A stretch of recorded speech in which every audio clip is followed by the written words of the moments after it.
अस्सलाम वालेकुम वरहमतुल्लाहि वबरकातुहू। उम्मीद करती हूँ आप सब लोग खैरियत से होंगे, ईमान की सलामती के साथ होंगे। आज की वीडियो बनाने का मकसद एक सवाल है जो कि मेरे जहन में भी काफ़ी अरसे से घूम रहा था, तो मैंने कहा क्यों ना उसको आप लोग के साथ शेयर किया जाए।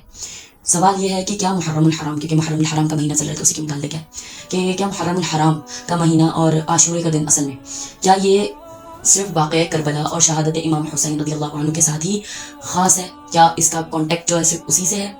तो इसका जवाब है कि नहीं। क्यों नहीं, उसको हम देखते हैं कुरान और हदीस की रोशनी में। ठीक है, कुरान पाक में है सूरत तौबा आयत नंबर 36 में कि अऊज़ु बिल्लाहि मिनश शैतानिर रजीम बिस्मिल्लाहिर रहमानिर रहीम इन्ना इद्दतश-शुहूरि इंदल्लाहि इस्ना अशरा शहरन फी किताबिल्लाहि यौमा खलक़स समावाति वल अर्द मिन्हा अर्बअतुल हुरुम। जिसका तर्जुमा यह है कि बेशक अल्लाह ताला की किताब में उस दिन से कि जब से उसने आसमान और ज़मीन को पैदा किया था, महीनों की गिनती उसके यहाँ 12 महीने हैं और उनमें से 4 महीने अदब और हुर्मत वाले हैं। यानी कि जब अल्लाह पाक के पास 12 महीने अल्लाह पाक की किताब में उस वक्त से हैं जब से अल्लाह पाक ने आसमान और ज़मीन को पैदा किया है, और उसमें से 4 जो है वो हुर्मत वाले महीने हैं। कौन कौन से हैं उसको हदीस में देख लेते हैं। हदीस पाक में है अस्सनतु इस्ना अशरा शहरन मिन्हा अर्बअतुल हुरुम के साल के 12 महीने हैं, उनमें से 4 हुर्मत वाले हैं। पहला कौन सा है? ज़ुल्क़ादा, नंबर 2 ज़ुल्हिज्जा, नंबर 3 मुहर्रम और चौथा है रजब, जो कि जमाती-उस-सानी और शाबान के दरमियान में आता है। ठीक है, इनकी ये जो 4 महीने हैं ये हुर्मत वाले महीने हैं और इनकी हुर्मत जो है वो अगर बहुत बात से भी देखा जाए तो दौरे इब्राहिमी से जो है वो चली आ रही है। यानी कि मुशरिकीन मक्का तक जो है इन महीनों की ताज़ीम किया करते थे और जंगो जदल और इससे बचा करते थे इन महीनों में।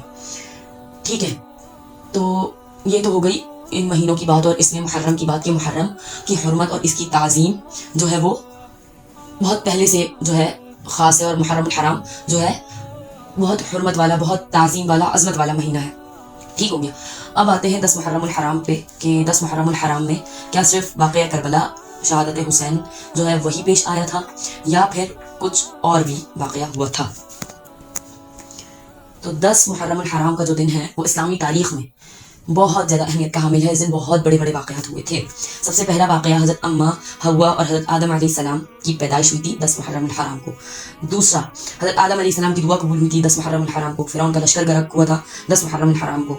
इब्राहीम अलैहिस्सलाम को जो आग में डाला गया था वो आग उन पर गुलजार बनी थी 10 मुहर्रमुल हराम को। नूह अलैहिस्सलाम के दौर में जो तूफ़ान नूह जो आया था उसमें जो जिस कश्ती में आप अलैहिस्सलाम सवार थे वो कश्ती किनारे पे लगी थी 10 मुहर्रमुल हराम को। हज़रत इब्राहीम अलैहिस्सलाम को खलीलुल्लाह का लक़ब मिला था 10 मुहर्रमुल हराम को। सुलेमान अलैहिस्सलाम को तख्त अता हुआ। हज़रत ईसा अलैहिस्सलाम आसमान पे उठाए गए। यूनुस अलैहिस्सलाम मछली के पेट से बाहर आए। अय्यूब अलैहिस्सलाम को सेहत अता हुई। याकूब अलैहिस्सलाम यूसुफ अलैहिस्सलाम से 40 साल बाद मिले। हुजूर पाक सल्लल्लाहु अलैहि वसल्लम ने मक्का से मदीने की तरफ हिजरत फरमाई 10 मुहर्रमुल हराम को। ये सारे काम हुए थे 10 मुहर्रमुल हराम को। आसमान ज़मीन लौह कलम तख्लीक, मतलब इनकी तख्लीक हुई थी 10 मुहर्रमुल हराम को। रिवायात आती है कि 10 मुहर्रमुल हराम को क़यामत आएगी। हज़रत इमाम हुसैन रज़ियल्लाहु अन्हु नवासे रसूलुल्लाह सल्लल्लाहु अलैहि वसल्लम 10 मुहर्रमुल हराम को शहीद किए गए। ठीक है, और 10 मुहर्रमुल हराम को जो है आप अलैहिस्सलाम ने रोज़े का भी हुक्म फरमाया है, रोज़े की भी ताकीद फरमाई है। ये तो हो गया ये पॉइंट कि 10 मुहर्रमुल हराम सिर्फ और सिर्फ वाक़या करबला के साथ खास नहीं है, बल्कि ये उससे पहले से ही बहुत ज़्यादा अहमियत का हामिल दिन है। ठीक है, अब एक छोटी सी बात और कि शहादत पे गम मनाना में, मतलब शहादत पे जो गम मनाया जाता है आजकल मुहर्रम में, कि मुहर्रम में गम का महीना इसको कहा जाता है। हज़रत इमाम हुसैन रज़ियल्लाहु अन्हु और अहले बैत की जो है शहादत हो गई थी इसमें, तो इसको गम का महीना कहना, इसमें गम मनाना, मजलिस, जुलूस, मातम ये सब करना, तो ये बिल्कुल भी बेमानी, मतलब बिल्कुल भी इसमें कोई हकीकत नहीं है, एकदम बेमानी बात है। क्यों? इसकी सबसे मेन और बड़ी दलील क्या मिलती है कि आप अलैहिस्सलाम के दौर में इतनी बड़ी बड़ी जंगें लड़ी गई, उनमें कितने सहाबी रसूलुल्लाह सल्लल्लाहु अलैहि वसल्लम शहादत के दर्जे पे फाइज हुए, लेकिन आप अलैहिस्सलाम ने कभी भी किसी की तारीख़ शहादत पे ऐसा कोई काम नहीं किया। सही है। उसके अलावा आप अलैहिस्सलाम का खुद विसाल हुआ, किसी सहाबी रसूलुल्लाह सल्लल्लाहु अलैहि वसल्लम ने ऐसा कोई काम नहीं किया आप अलैहिस्सलाम की विसाल की तारीख़ पे। ठीक है, और शहादत पे गम नहीं मनाना चाहिए, क्योंकि शहादत का रुतबा कोई गम के लिए नहीं है, एक बहुत बड़ी सआदत है। इसकी आप अलैहिस्सलाम ने खुद बजाते खुद ख्वाहिश की है और इसकी ख्वाहिश करने की तलकीन फरमाई है। आप अलैहिस्सलाम की हदीस मुबारक है जिसका मफ़हूम मैं आपको बताऊं कि आप अलैहिस्सलाम ने फरमाया, मैं अल्लाह की राह में जिहाद करूं, शहीद कर दिया जाऊं, दोबारा जिंदा किया जाऊं, जिहाद करूं, शहीद कर दिया जाऊं, दोबारा जिंदा किया जाऊं, जिहाद करूं, शहीद कर दिया जाऊं।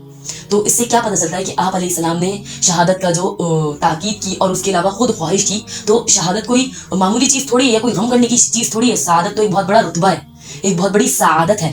तो इस पर गम मनाना, इस पर मातम, मजलिस, जुलूस वगैरह निकालना इंतहाई बेबुनियाद और बेमानी बात है। बस यही 2 बातें थी और یہی ختم کرتے ہیں. سبحان ربک رب العزت عما یصفون وسلام علی المرسلین والحمد للہ رب العالمین. آمین. السلام علیکم ورحمۃ اللہ وبرکاتہ.